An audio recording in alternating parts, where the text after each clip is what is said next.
দেখাশোনা করার রাষ্ট্রের পক্ষ থেকে মূল দায়িত্বটা। আমরা দেখতে পাচ্ছি যে আজকে সাইবার সুরক্ষা অধ্যাদেশ করা হয়েছে। সেই অধ্যাদেশের আমরা বহু নমুনা দেখেছি ফ্যাসিবাদের আমলে। তো ফ্যাসিবাদের আমলে যে নমুনাগুলো দেখেছি তার প্রতিফলন কেন অন্তর্বর্তীকালীন সরকারের সময় এই অর্ডিন্যান্সের মধ্যে সেটি থাকবে? হয়তো প্রথমে সুস্পষ্টভাবে সেটা নাই, কিন্তু অন্যভাবে সেটি কোথাও না কোথায় সেটি রাখা হয়েছে।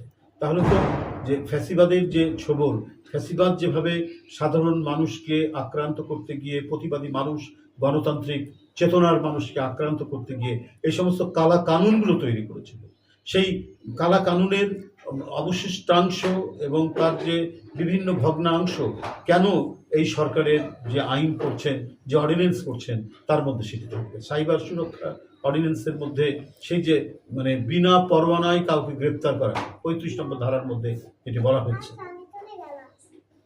তো সেটি কেন এইভাবে সন্নিবেশিত হবে?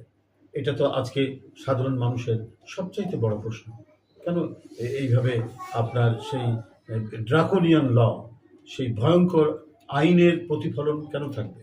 সেটা সম্পূর্ণরূপে মুছে দিয়ে আপনার জনহিতকর যে আইন, সেই আইনই তো অন্তর্বর্তীকালীন সরকার করবে। কারণ এই সরকার হচ্ছে জনগণের সমর্থিত সরকার, যারা গণতন্ত্রের জন্য লড়াই করেছে তার সরকার।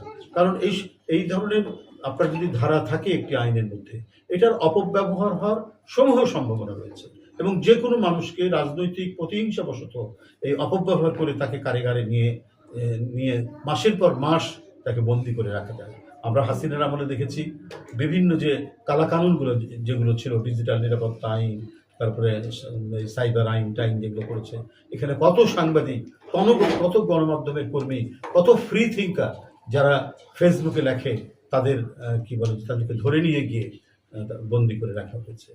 তারপরে আপনার এই যে আপনার যে মানুষের গোপন যে বিষয়ের মধ্যে প্রবেশ, এটা করতে পারে না।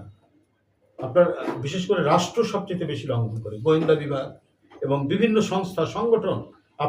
আপনি টেলিফোনে কথা বলছেন আপনার কারোর সাথে, সেই টেলিফোনটা ট্যাপ করে সেটা একটা সুবিধা মতো সময় সেটা ছেড়ে দিল। এটা মানুষের একেবারে ব্যক্তিগত অধিকারের উপর হস্তক্ষেপ করা। সেগুলো কেন এই আইনের মধ্যে থাকবে? যদিও এটা কিছু কিছু শাস্তির বিধান করা হয়েছে, কিন্তু এটা সম্পূর্ণরূপে যারা করবে, যারা এই ধরনের ব্যবস্থা নিবে বা এই ধরনের আড়ি পাবে, তাদের চূড়ান্ত শাস্তির ব্যবস্থা থাকতে হবে। তো সুতরাং আমরা চাই যে এই সরকার এমন একটি আইন করবে যে আইন থাকবে গণতন্ত্রের, সত্যিকারের বহুদলীয়